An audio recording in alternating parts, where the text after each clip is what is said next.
Hello everybody, I'm Raphael Perry and it's time for some more Fabled Lands, because apparently you guys really love watching me play this and I don't mind playing it.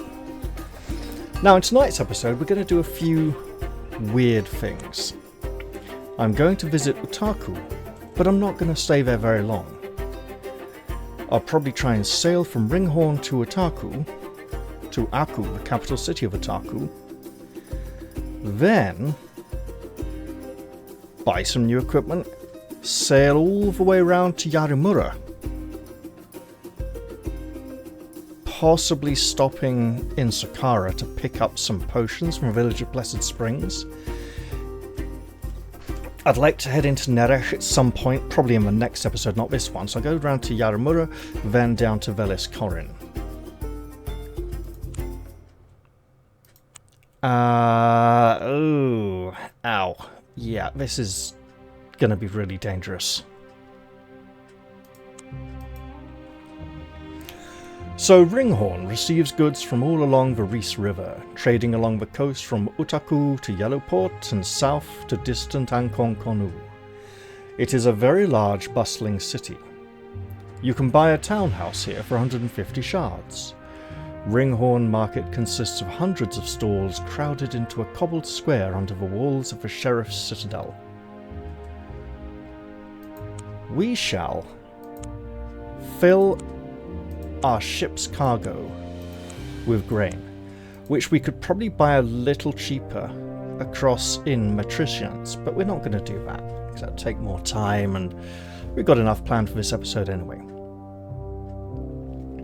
So that was 100 shards for a... we've got a bundle, a lot, Let's see how we can sell that in Utaku.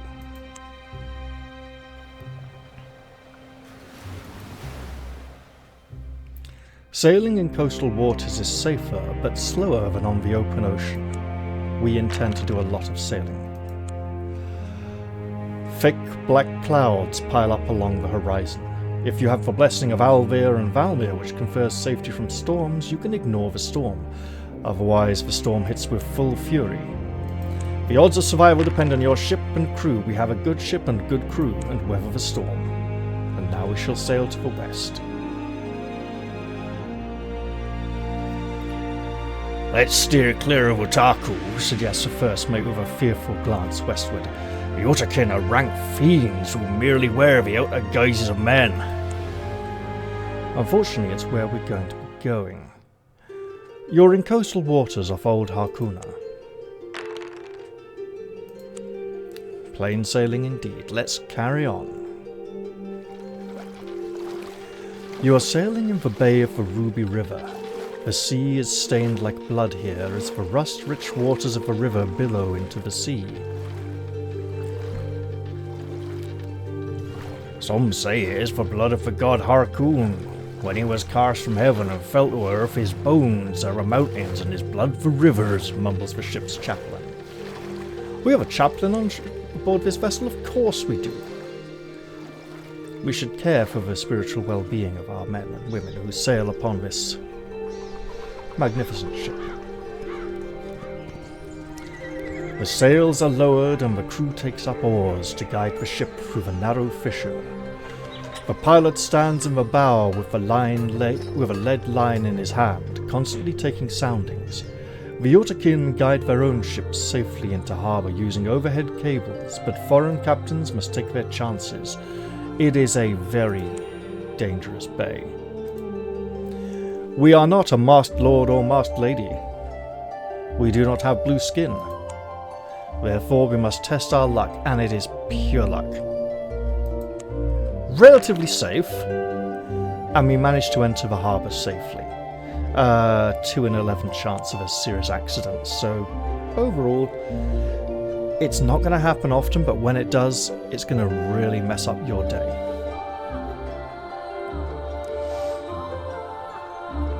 From a distance, the towers of Aku seem to hover in the air like a city in a mirage. Gardens of riotous foliage cascade like green waterfalls from the elegant pinnacles and domes. Windows of brightly stained glass glint and sparkle in the white sea-cast sunlight. Choir music drifts languidly from the highest minarets. Men and women in gorgeous silk robes glide decorously along the raised esplanades and balconies.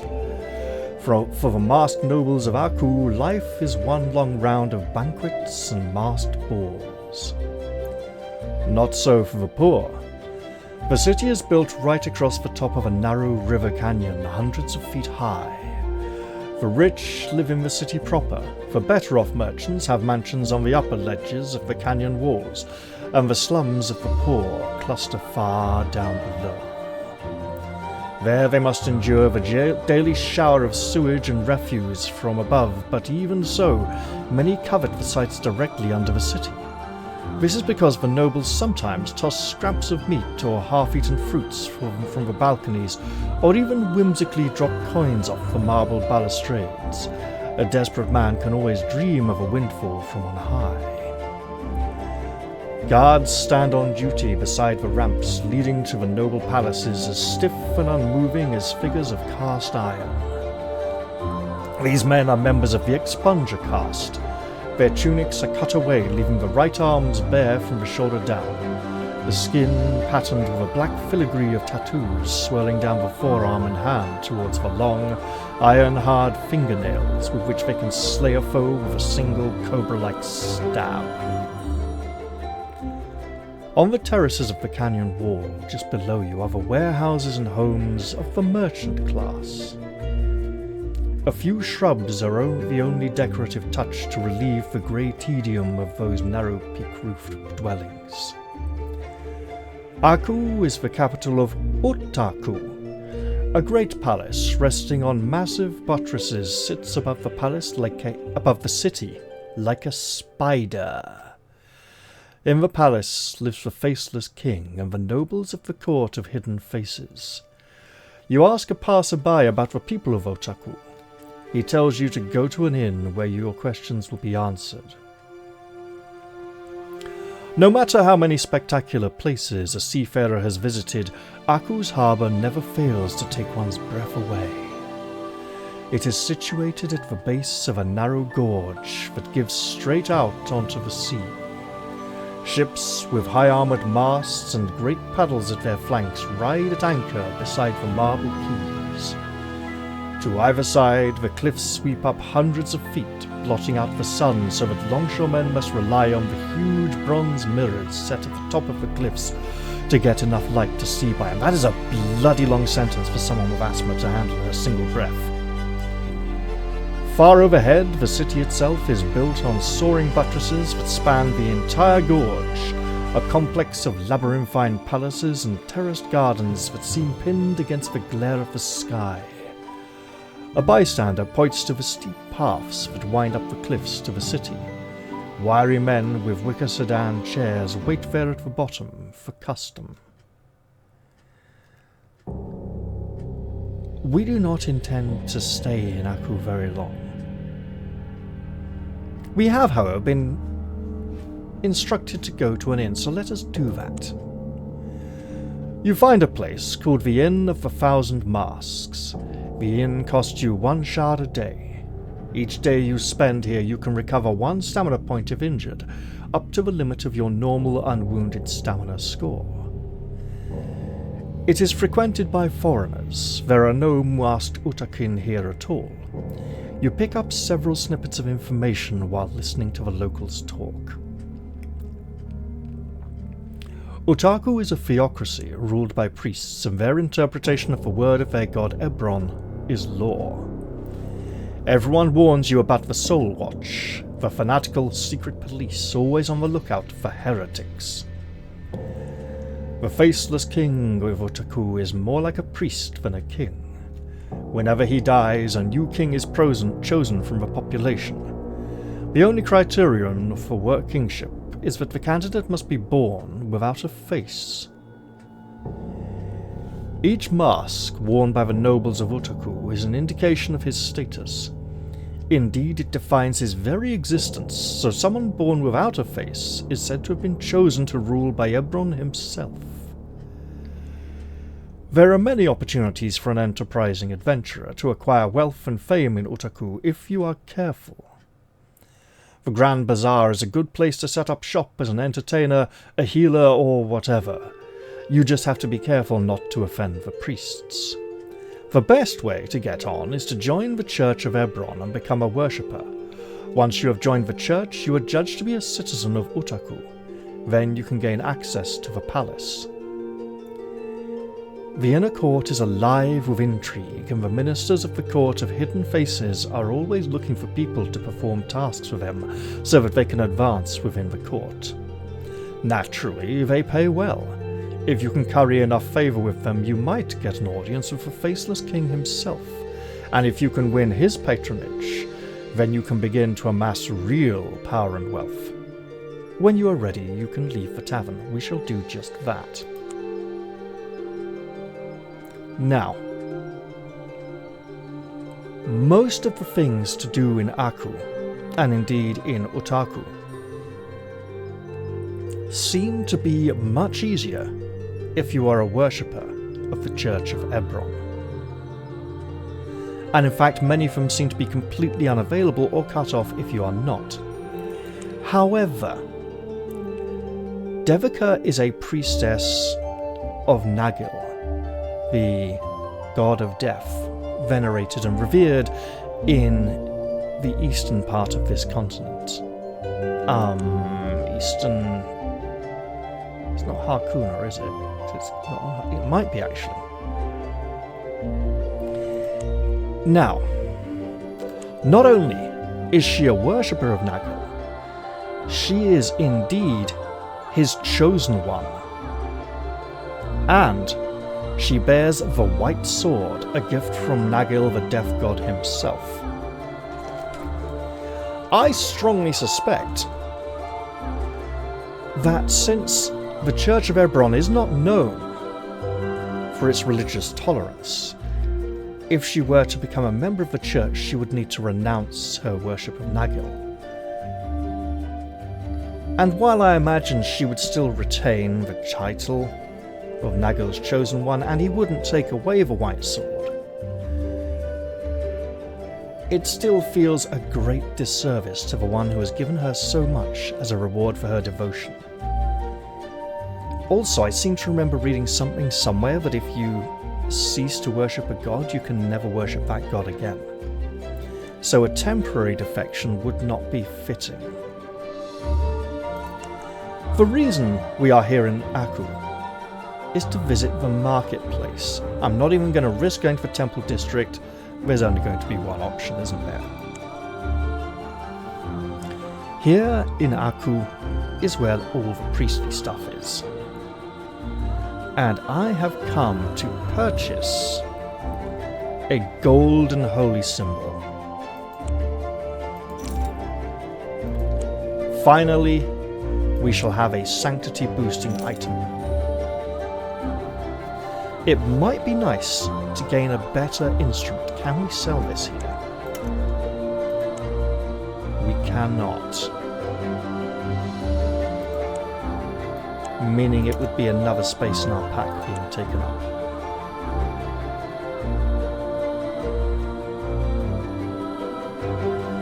Aku has some very good high quality items for sale. We can't afford that. A centaur flute for 3 charisma would be slightly better than our magic mandolin. And I think it would be a good investment.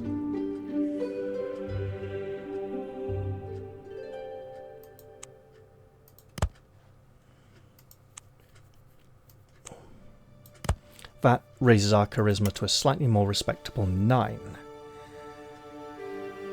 Ooh.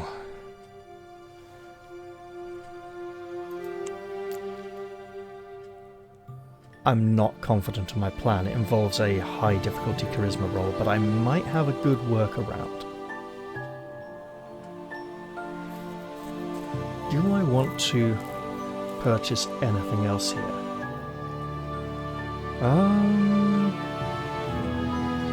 potions here are very cheap.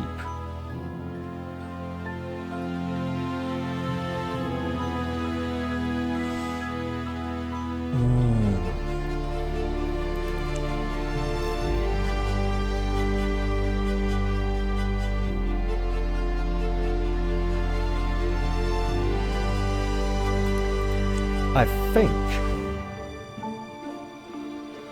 I could sell one of these potions, perhaps, but it's probably better to just hold on to them for now. Was there any decent armor? Full plate, that's not dissimilar to what we already have, is it? Yeah, we have plate.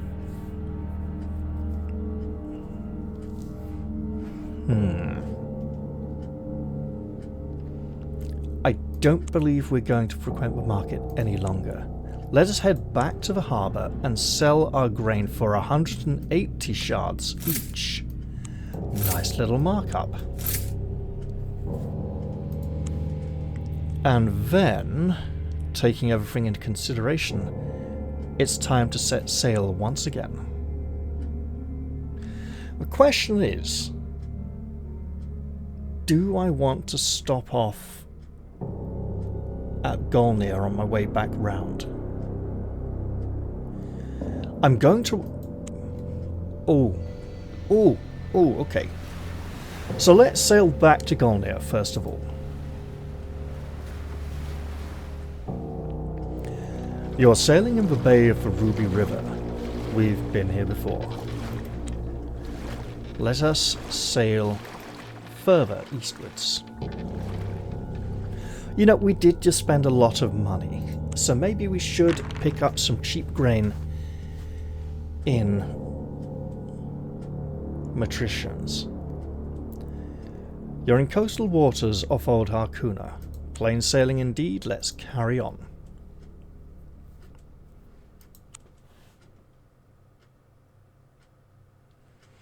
Sailing in coastal waters is safer, but slower than out on the open ocean. We've come across a group of mermaids. You see the mermaids leaping between the crests of the waves. The bubbling music of their laughter is a poignant and captivating sound. "Better leave them be, Captain," warns the mate. If they take umbrage, they can lay a curse on the ship." Now let's speak to the mermaids and hope one of them doesn't remember us netting her, dragging her onto the deck and clubbing her senseless. A particularly striking mermaid with a winsome face, coral curls and a firm live tail swims daringly close to the side of the ship. The mate grins at her and gives a friendly wave, but under his breath he says to you, "I reckon we could net the little imp, Captain." I'm not going to do that. I'm going to converse with her in a charming manner. Oh, that's going to be tricky. Okay. The mermaid trills with merriment, but does not seem to understand your words. You must impress her with your innate charm, otherwise she will get bored and swim off. The mermaid seems quite taken with you. Coming right up to the side of the ship, she reaches out of the water and beckons you to lean over to her. Your sailors give a cheer as she takes a mother-of-comb pearl from her hair and touches you with it before shyly diving down out of sight. "That's a good omen, Captain," affirms the cabin boy. "The touch of a mermaid's comb gives protection from plague." You now have immunity from disease and poison. This blessing will work once to allow you to ignore the effect of disease or poison. You're sailing in waters close to Port Ringhorn, where we will indeed make land. We've read the Ringhorn description earlier this episode. While I am here then, I will see if I can sell the magic mandolin, and sadly, I cannot. It's valuable enough, it's a magic item, I don't just want to ditch it.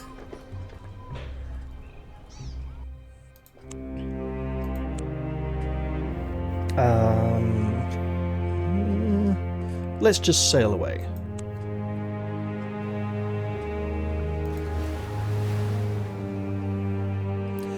Your ship is hugging Golnir's southern coast.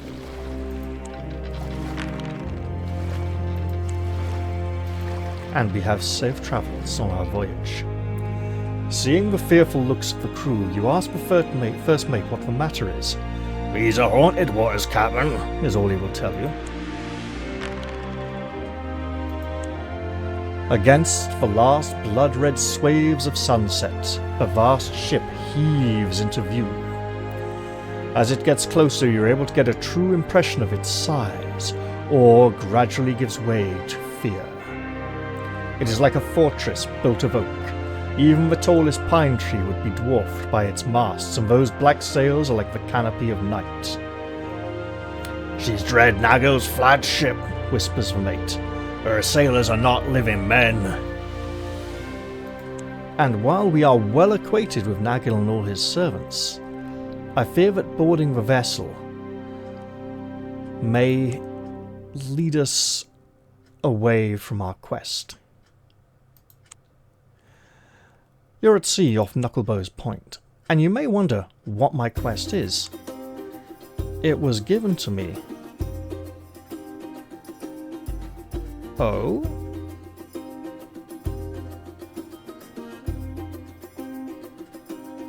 Where is it?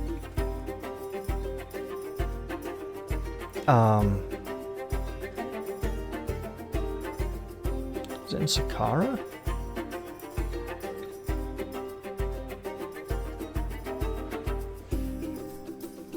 We have a quest to go and meet with the leader of the army in the Great Steppes. Or at least we had. Bizarrely, it's not showing up on the quest tracker. Now, why would that be?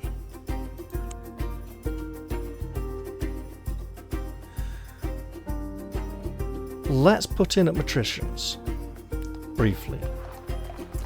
Matricians is a large trading city of broad market plazas and great palaces built by the wealth of the merchant princes. You can buy a townhouse here for 200 shards. The market is one of the largest you have ever seen. It stretches for hundreds of yards through piazzas covered with silk awnings along the great esplanade overlooking the bay, and through shadowy colonnades where fortunes are made and lost in the course of a single conversation. We shall purchase grain at 90 shards a cargo unit.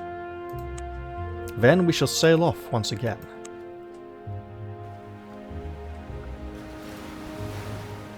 We're back down here in the haunted waters, and we spy a ship approaching. The vessel at first seemed to be an innocent merchantman, but then your lookout points to the banks of oars. "A pirate galley!" he cries. Sure enough, at that moment the ship hoists the red pennant of the Kingdom of the Reavers. Her oars give her a good burst of speed over short distances, and she is soon bearing down on you. Let's make a run for it.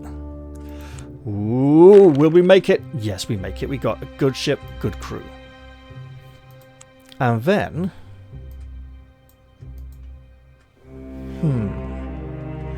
Your ship is sailing in coastal waters close to Wishport, where we do not intend to dock. We shall, however, sail east towards Golnir. A great white bell of canvas stretches overhead, gathering in the wind as a fisherman's net catches a shoal. "We're making good progress," observes the helmsman. "Let's hope this breeze doesn't freshen into a gale, though." Your ship is sailing in the coastal waters near Marlock City, where we intend to dock. Ah, we have a storm. Heavy black clouds race towards you across the sky, whipping the waves into a frenzy. The crew mutter among themselves fearfully.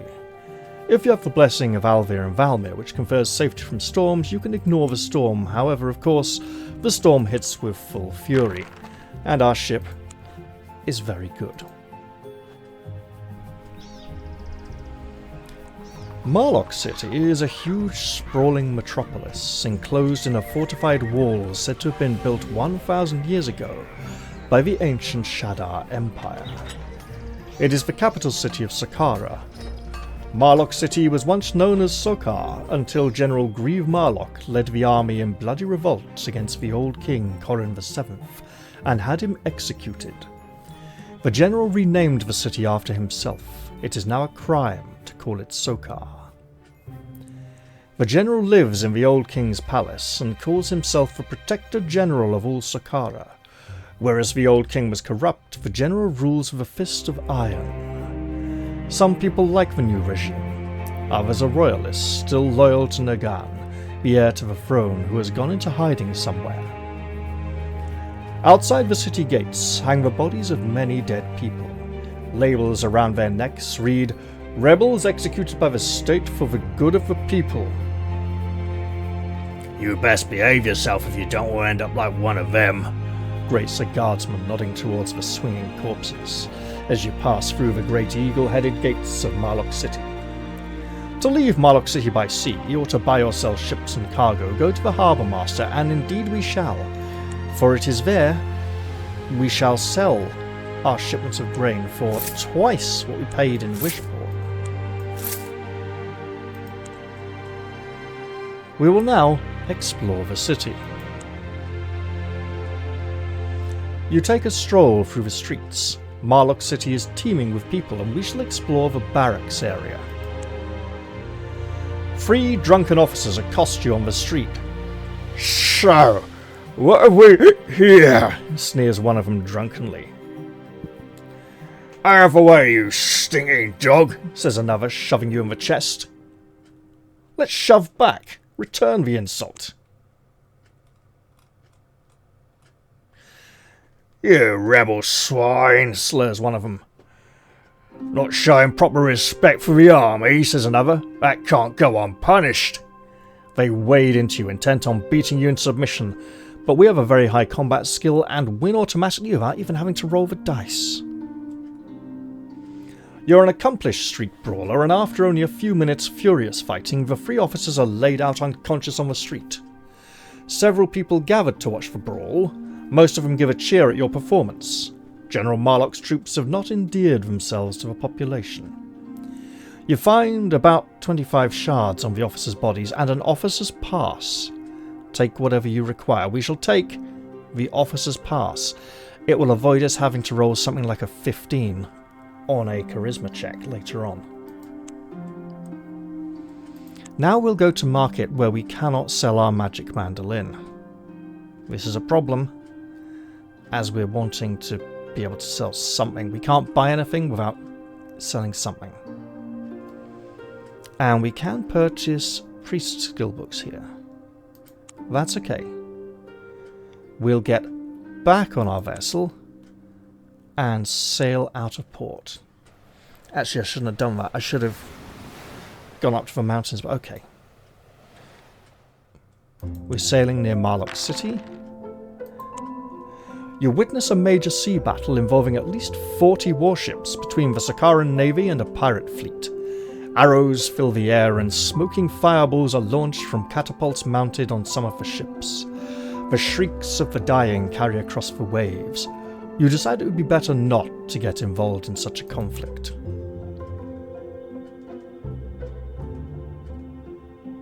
You notice an unusual number of Sakaran warships patrolling the area. "Pirates are getting bolder and bolder. That's why the navy's out in force," says the first mate. Your ship is sailing in the coastal waters off the Shadar Tor. You can just see the Tor, a jumbled mass of rocks sitting on the cliff tops as it has done for 1,000 years.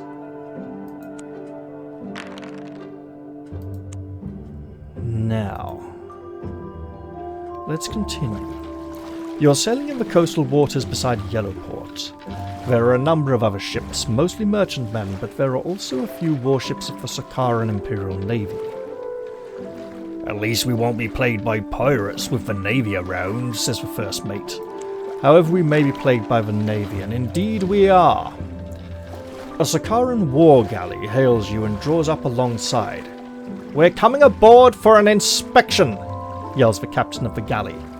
His men attempt to grapple your ship, so we should let them do so. A swaggering Sakaran captain marches on board with a complement of marines. "I don't think you've paid your harbour duties," he says. "Harbour duties? We're in the middle of the sea," you exclaim angrily. The captain smiles smugly at you. You'd better pay up 50 shards, or I'll impound your ship and its cargo. Well, that's no better than common piracy, says the first mate, outraged. The duty will be 60 shards now for calling a captain of the Sakaran Imperial Navy a pirate, he sneers. Several of his men burst into laughter. Well, we might as well pay them. We can afford it for now. The captain gives you a satisfied smile. Harbour duty is all paid up. You may proceed, he says mockingly. He and his men leave the ship. Several of your crew curse or spit in disgust. You sail on. Your ship is sailing in the coastal waters beside Yellowport. Now, we could put in at Yellowport. It would be wise for me to go up to the mountains here near... Oh, it's got an unusual name. Karan Baru. To work out why our quest from the mountains isn't showing up on the log. But I think I want to just trust that it's all okay. And we did murder Marlowe's Marlock in Yellowport. It might not be wise to sail there too often.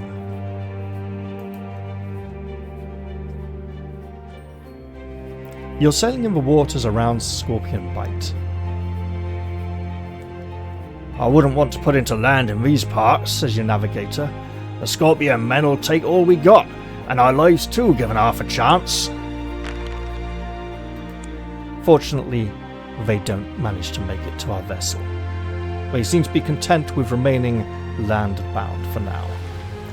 You're sailing along the coast off Blessed Springs. Gulls cluster around the ship looking for food. Their cries echo across the vast seas.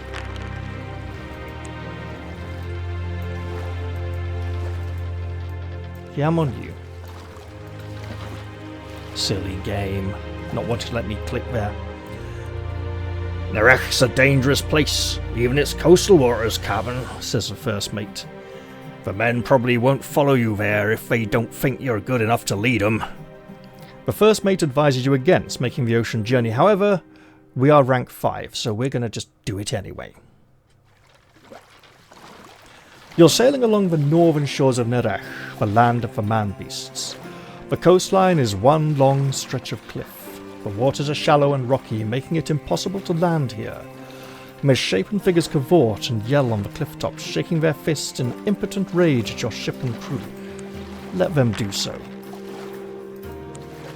You find a poor shipwrecked sailor clinging to a piece of driftwood. Unfortunately, he has expired, still holding on even in death. It seems he was once a captain. You find his log, the last entry of which reads, "We set sail today with a good wind behind us. I am worried, however, that we couldn't afford to buy a blessing from the Temple of Alvir and Valmir." A worry that was well-founded. You're sailing around the tip of Nerech. Out to sea, a great cloud of rolling fog tinged with an eerie greenish glow surrounds a mountain that climbs out of the mist. "That's the Isle of Mystery," says the first mate. He spits and makes a sign against evil. The men mutter among themselves. They are afraid of the misty isle, which we will not approach. A strange ship emerges from the fog bank. It is barely seaworthy, a floating wreck with rotting rigging and mouldy timbers. But it is the nature of the crew that draws your attention. Ghostly forms, undead pirates, spectral figures that leap and dance wielding rusty cutlasses. A tattered rent pennant flies from the mast. Your crew is filled with deads. "Ye gods!" wails the first mate. "It's a ghost ship! If they catch us, they'll take our souls down into the cold, dark deeps!" The spectral ship surges towards you in silent pursuit as the hot sun beats down. But we have encountered this ship before, and know it to be an illusion.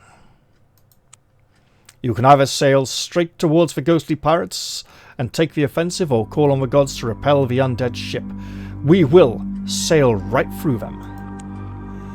You've encountered the ghost ship before, and you know it to be an illusion set here to frighten the gullible away from the Isle of Mystery.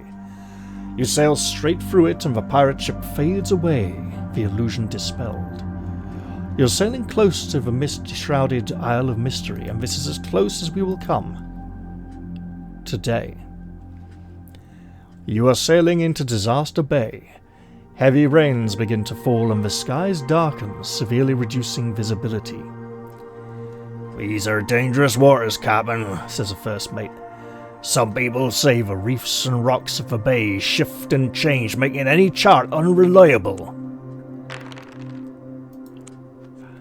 And it's a storm. A darkening of the heavens heralds the gathering of the storm. Rain is swept in sheets over your ship and the waves rise and fall inexorably, lifting you up and then dashing you down. Strangely, the fog that surrounds the Isle of Mystery is not dispelled by the high winds. And the storm hits with full fury. We've got a good ship, good crew, we make it through the storm. You have successfully navigated the dangerous waters of Disaster Bay. You examine your charts, the crew are relying on you to safely navigate the ship through Disaster Bay, which we have already done because our scouting is so high we don't even need to roll the dice. Up ahead, your lookout spots an island. "That be Basilic Isle," says your mate. "No one who has landed there has ever got back alive. I'd advise against it unless you've a map or something, Captain." We do not. Let us sail on. Speaking of which, actually, we have a treasure map that we bought in Yellowport. I don't know if we can sell it there again. But we have no more need for this map. I can probably divest myself of it at some point. You're sailing in the coastal waters around the city of Yarimura. To the east, the sea stretches away to the horizon. And we sail safely into port. Yarimura is a young city. Its buildings are finely constructed houses of wood and stone with pagoda-style roofs. The clan of the White Spear, exiles from the east, rule the city. 100 years ago, civil war raged in Akatsurai. The clan was forced to flee in its ships to the west. Unable to find refuge in Saqqara, the clan founded Yarimura, the clan's fiercely loyal samurai warriors easily suppressing the local nomad tribes. The current daimyo, the chief of the clan, is Lord Kumonosu. He dreams of the day he will return to Akatsurai as shogun of the empire. To leave Yarimura by sea, or to buy and sell ships, visit the harbour master at the sea barrier. To buy or sell cargo, visit the silk market. We will visit the market. We cannot sell our treasure map here. And while we could buy Trickster and Fifi related skill books here, we shall not do so. Instead, we shall head into the Gemstone Hills. You are strolling through an area of low rolling hills, the Gemstone Hills. They are lush and green, covered in woods. It is strangely quiet. There are no birds singing in the trees, and you see no woodland animals. You come across a tall stone slab set inside into the side of a hill. A rune has been carved on it, which you reckon to be the mark of the Trow, creatures of the underworld. Now, we will probably want to deal with the Trow down in Golnir at some point to visit their market. But that is not here. Let's move on to Beladai's camp. You're in between the Gemstone Hills and the Citadel of Velis Corin. A vast army has made camp near here, some miles north of the Citadel. It is alive with activity. Caravans of supplies and camp followers are everywhere. You learn that it is the army of the Northern Alliance, led by General Beladai. Beladai was the commander-in-chief of King Corin of Saqqara's army before Grieve Marlock usurped his throne. Now the new king in exile has made an alliance with the Horde of the Thousand Winds, the Trow and the Mannequin people of the Sky Mountain. Together they hope to take the Citadel and put the king back on the throne. They are readying themselves to march south and lay siege to the Citadel, but the Citadel is supposed to be invincible. Let us visit the camp. The camp is huge. Nomad warriors, winged mannequin people, soldiers of the King of Saqqara, and at night only, many Trow rub shoulders here. At the center of the camp is a wooden stockade where General Belladai and the other leaders of the army have their tents. This is well guarded, but we have been instructed to visit Captain Belladai, General Belladai even. There are plenty of armorers and weaponsmiths here, buying and selling for the army. Will they buy or sell? No. Nope. It's an easy matter to get around the camp. You are one among many attracted to the economic opportunity an army represents. Economic opportunity in this case, yeah. See, requires quest. Requires quest that is not on my quest list. How bizarre.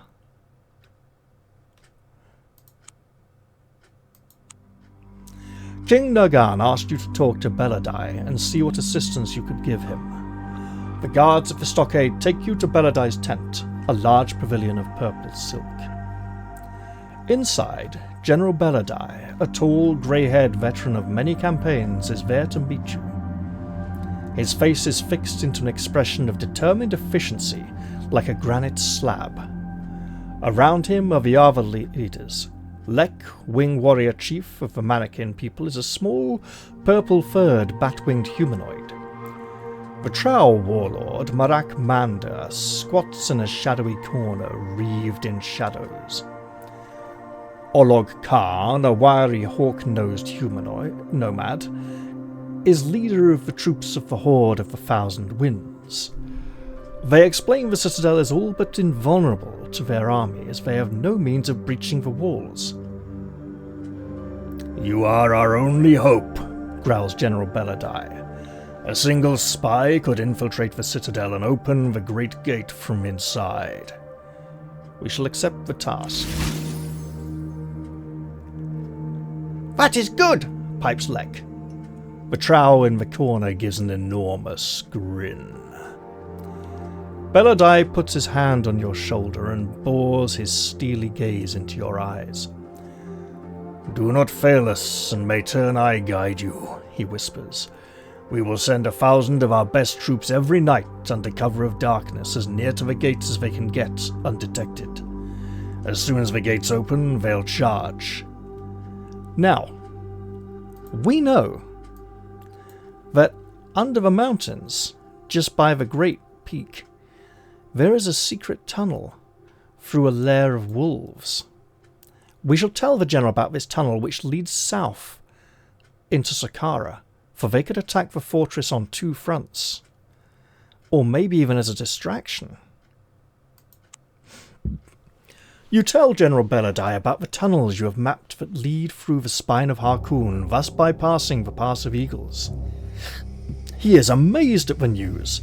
He decides to send a small force through the tunnels to attack the Citadel from the southern side. A small force, an impregnable fortress, it's clearly a distraction. They're not actually attempting to get in. "As soon as you have opened the gates, some of the mannequin people will fly over the Citadel to give word of our troops there. We will crush them like an acorn in a nutcracker." Now, this is going to be challenging. We shall be walking into the very heart of the enemy's fortress. We have a potion of comeliness, a potion of healing, a potion of intellect, and no potion of thievery. You know what? This is dangerous. I'm going to save the game.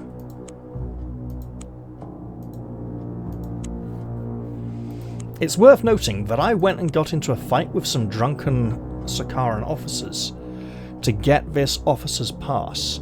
Without it, I would have extreme difficulty entering the fortress itself. The Citadel of Velis Corin, or the Shield of the North as it is sometimes called, completely occupies the Pass of Eagles. The pass is the only one through the mountains of the spine of Harkoon. From this side, a massive wall stretches from one side of the pass to the other. The main entrance in the middle of the wall is a pair of huge steel doors known as the Great Gate. Many towers rise up behind the wall, topped with flags and pennants fluttering in the wind. The citadel, gleaming white in the sun, looks completely invulnerable to a frontal assault from this side. A patrol of Knights of the Northern Shield rides out towards you. We shall attempt to gain entry to the citadel. How do you intend to enter? Wait for the guards and then make a really hard charisma roll. We could leave, or wave our officer's pass at them and demand entry. There we go. We're in. The Citadel is a vast complex of corridors and doors, a fortification of breathtaking sophistication. Huge cisterns are driven into the bedrock of the mountains and hold enough water for a year or more. The Citadel also encloses a large, open-armed field given over to agriculture. Great nets are spread across the towers to defend against aerial attack from mannequin people. The garrison, the Knights of the Northern Shield, is the best Sakara has to offer. The local gossip is that a large army led by General Belladai is camped to the north. This army of the Northern Alliance consists of warriors of the Horde of the Thousand Winds, mannequin people, some Trow, and Sakaran troops still loyal to King Nergan, ruler of Sakara before Grieve Marlock and his new order took over. Technically not true. Prince Nergan was prince when Grieve Marlock killed his father, Corin VII. King Nergan wasn't ruler. I mean, he may have... Maybe very briefly, before he had to flee into hiding. The commander of the fort is Orin Talana, newly appointed by Grieve Marlock. You have a mission from General Belladai of the Northern Alliance. Your job is to open the gates of the Citadel. Just in case you hadn't come straight here and have been wandering all around the world doing other things, they give you a nice little reminder you have an important mission. The main reason I'm attempting this mission now, very hard it says. 500 shards and +1 combat? I could have sworn this was plus a rank. Oh, and gain 1 rank. Okay, yeah, sure. Well, we shall try to open the gates. This may not be easy. Oh shit, it's thievery. Oh god, it's going to be hard. And we don't have a potion for it. Damn it. That night, you decide to make your move. You will have to get to the Great Gate undetected and then into the winch house, where a huge cogwheel mechanism is turned to open and shut the gates. The corridors of the Citadel are regularly patrolled, but the lighting is poor and there are many niches and shadowy corners where a stealthy person can hide. We are not a very stealthy person. We do have a Thievery Blessing, which will give us a reroll, and a Luck Blessing for a further reroll should we need it. Okay. We will use our Thievery Blessing for a reroll. That's much better. Our first roll ever so slightly missed the mark. You sneak through the shadows of the night to make it to the courtyard at the gates. On either side of the massive steel doors, stairways spiral up to the heavy stone towers that flank the gates. The winch house is inside the tower on the right. You crawl up the stairs unseen until you reach the winch house. Inside there are huge cogs, ropes and levers for operating the doors. 2 guards are on duty. You will have to get rid of them silently. It's a combat roll. As long as you don't roll a double 1, we're fine. We have the White Sword of Death, after all. It occurs to me that the Loyalist line of quests for King Nergan of Sakara involve lots of sneaking, and thievery. That does seem odd, and it seems to make it all less honourable. But if you think of it more as a sort of Robin Hood freedom fighter kind of thing, That's one thing, but also the fact that he has been forced into hiding and has had to live a life of stealth and subterfuge kind of does make it more themed with a sort of thiefy route. The oppressive Sakaran route, I mean, it's probably fairly sneaky, but also a bit more combat focused. I mean the combat ability, not just fights. You take them by surprise and cut them down without a sound. You heave down on the massive lever and the great gates begin to grind slowly open. Within seconds, the Citadel is in uproar. Outside, on the northern plain, a deafening shout from 1,000 voices splits the quiet of the night, and an elite force of Beladai's army charges the gate. Inside, the garrison rushes to the defense. In the confusion, you hope to make your escape, and we intend to escape through the tunnels under the spine of Harkoon, because otherwise we'd be pretty shafted. Beladai's men are fighting their way into the courtyard, but resistance is stiff as the garrison reinforces the gates rapidly. But then many of the soldiers have to be sent to the other side of the Citadel. Beladai's men have moved through the tunnels you discovered and are attacking the Citadel from the rear. It is not long before the garrison is overwhelmed completely and forced to surrender. The Citadel is taken. After the battle, you are taken to see General Beladai. His beaming smile looks out of place on his dour, grizzled veteran's face. He embraces you and says in a booming voice, "The Northern Alliance and King Nergan will honor you above all others, my friend." Beladai gives you personal training in the art of war, and you gain +1 combat permanently. After a few days, King Nergan and his court arrive to set up base in the Citadel, and we have gained a rank. Your maximum stamina points are increased permanently by 2. You have also gained a new skill. Choose one of the following items. Well, before we do that, we're going to have to make room for it. We won't need this officer's pass anymore. So we're just going to dispatch of that. So what have we here? Invigoration. A priest skill. Action point 1. 4-turn cooldown. A range of 3 hexagons. Unlimited uses per combat, so it's not a limited use skill. Heal yourself and all allies within range 3 for 4 stamina. So in theory, we could have 4 allies, I think, in a fight. Could I have enough skills prepared to do that? So that would be the Undead Warrior, the Bear from Wayfarer skills, and 2 clones from Minstrel skills, right? That's very attractive. We're unlikely to have all of those in play at any given time. Song of Swiftness, a Minstrel skill, requires base charisma of 6. 2 action points, cooldown 4 turns, a range of 5 cells, unlimited charges, and a duration of 3 turns. 3-turn duration, 4-turn cooldown. You can almost have it running permanently. Emboldens you and your illusory clones in the area of effect, granting +3 defense for 3 turns. Not other allies, though. Or a Scroll of Hot Pursuit. Now, we've seen that for sale. Was it down in Golnir? Or somewhere else? And we didn't purchase it because the action point cost of most of the skills which trigger it renders it fairly mute.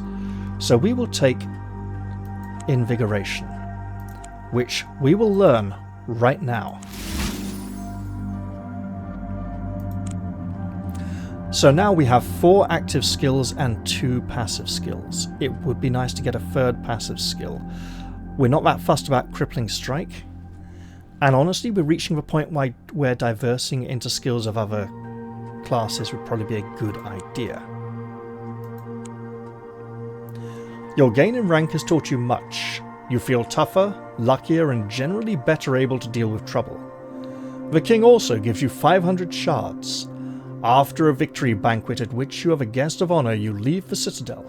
We could head south into Saqqara or north to the steppes, where our ship lies waiting in dock at Yarumura. let's go back to our vessel. You're in between the Gemstone Hills and the Citadel of Velis, Corin. Once, a huge army was encamped here, the army of the Northern Alliance, but now it has gone. Indeed, it now occupies the Citadel of Velis, Corin. And if we wish to go and see King Nergan, as we just head through the Gemstone Hills and up to Yaramura, we shall find him at the Citadel of Velis, Corin now, rather than hiding out in the mountains. We cannot sell this magic mandolin. It doesn't seem to be anything we can get rid of anywhere.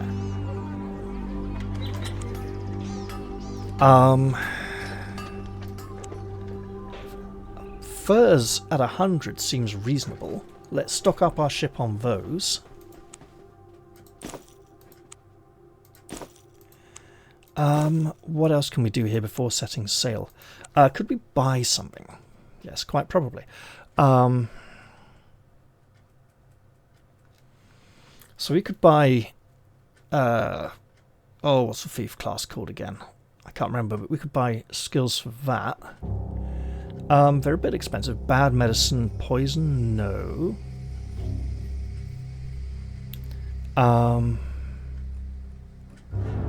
Alright. I'm basically going to sail down south to Yellowport now. I could have gone and visited the village of, is it Vodya? I'm not going to do that this time. So for now we're just sailing safely away from Yaramura, or at least as safely as we can. This area of sea is kind of... Okay, a fire in the distance. The fire comes from a beacon on an island in the middle of the bay. It is a large bonfire lit by marines from Yaramura to guide merchant ships safely through the bay.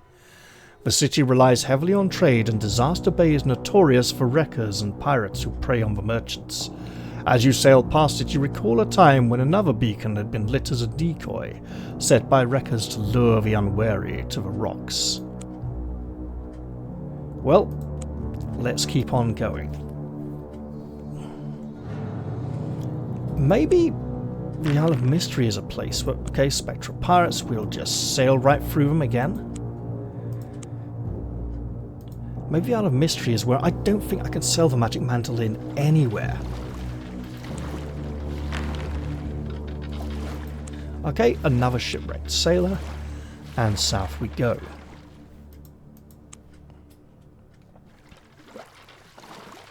It is at this point that I should consider going to Neresh. A ship impaled on some rocks is breaking up. Nothing remains save for rotten timbers. However, a little bottle is bobbing in the waves. Inside, a message reads, "Never sail at night through rocky waters. You sail on." We're sailing past Fort Brylon and Blessed Springs. We're going to go all the way to Yellowport. Past Scorpion Bite.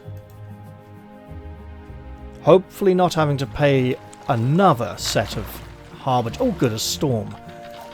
Why is that good? Because we don't have to pay 60 shards to the Sakaran Navy. And into Yellowport we sail. Let's see if this has been fixed. Because there was an issue here before. I don't think there's been... Royza.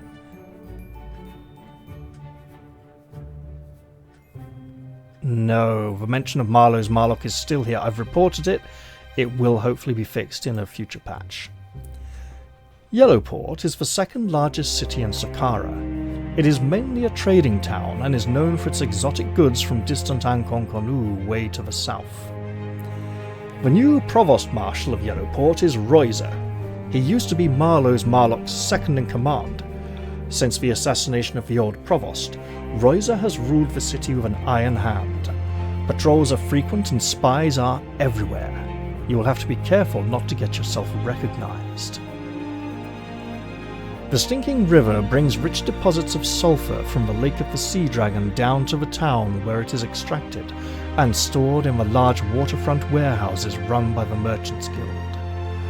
From here, the mineral is exported all over Harkuna. Yes, my throat's getting very dry and it might have got a bit crackly there. Unfortunately, all that sulphur has its drawbacks. The stink is abominable and much of the city has a yellowish hue. The river is so full of sulphur that it is virtually useless as a source of food or of drinking water. However, demand for sulphur, especially from the Sorcerers Guilds, is great, by which we don't just mean the Sorcerers Guilds in Yellowport, we mean the Sorcerers Guilds in the entire world. Politically, much has changed in the past few years. The old and corrupt king of Saqqara, Corin VII, has been deposed and executed in a military coup. General Grieve Marlock and the army now control Saqqara.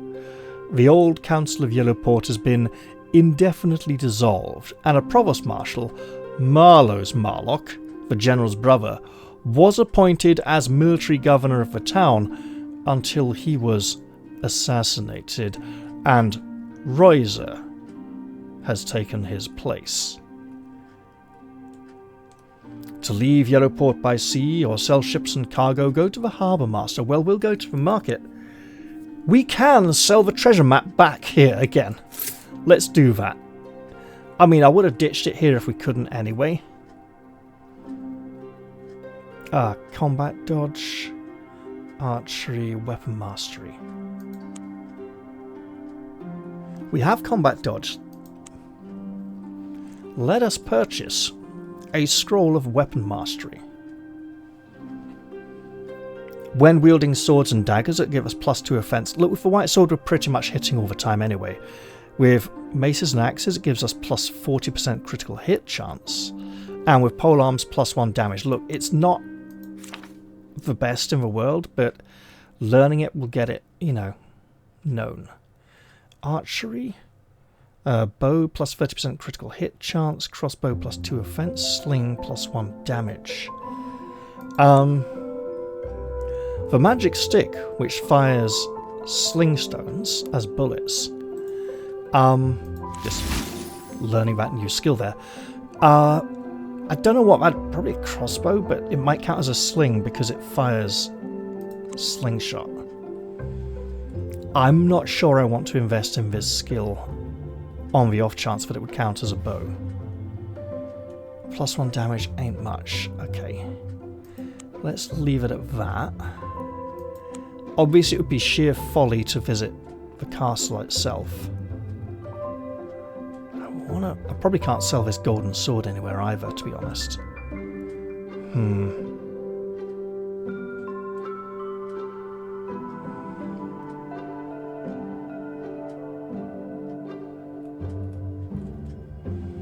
So what am I wanting to do now? We are level 6.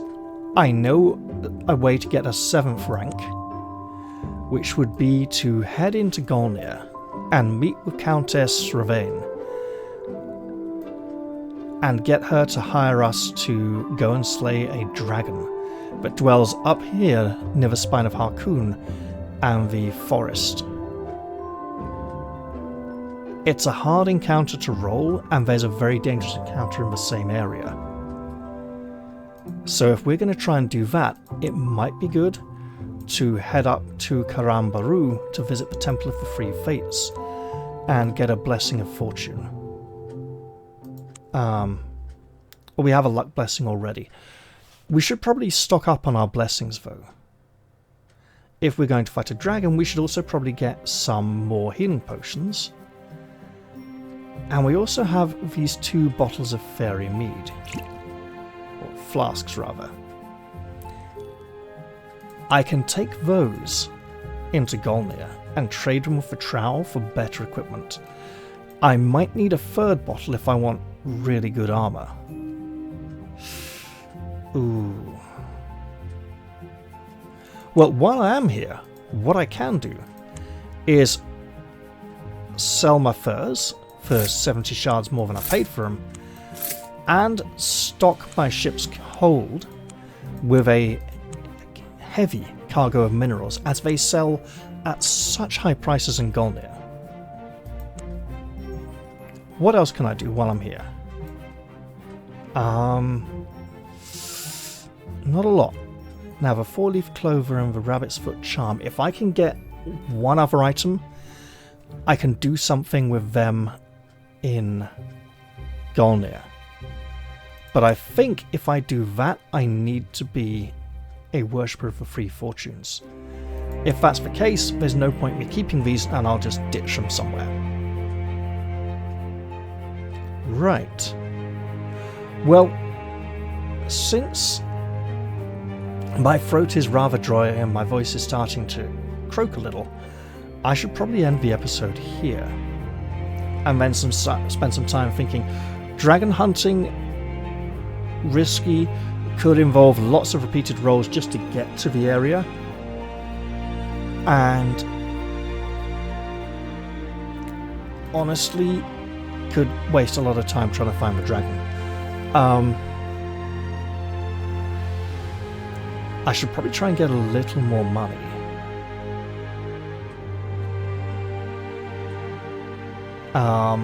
So that I can buy more skill books. And as I said, apart from slaying the dragon, or killing a pirate captain if and only if you are a warrior, I know of no other opportunities in the game to gain ranks. Now, the Baroness Ravane of Golnir can give me quests to infiltrate Otaku, infiltrate their high society, and meet with the Faceless Emperor. That would probably involve becoming a worshipper of Ebron, which would break Devika's theme as a worshipper of Nagil, although I don't think there's much more Nagil content in the game for her at this point. She's proved her heavy dedication to that cause. Baroness Ravane can also send me down to the Eastern Lands. I'm not sure it has a name, actually. On a diplomatic mission. We also have the whole Fabled Lands of Ankon Konu across the ocean that we haven't really explored. I accidentally sailed into the waters by Ankon Konu with a different save, with a different character. Got involved in a few little events and left without reaching the mainland or any of the islands. It was just a series of events that, let's just say, we got a little surprise we weren't expecting. So I left that because I wanted to keep the content fresh for when I'm recording. I was trying to sail to this oriental area and accidentally went south instead of southeast. Went south from southeast from Golnir instead of southeast from Sakara, or I went south directly from Sakara instead of southeast, because east goes to Isle of Druids, southeast goes to so we got this whole area, which I believe is recommended rank 7, so we're almost appropriate for it. So what can we do?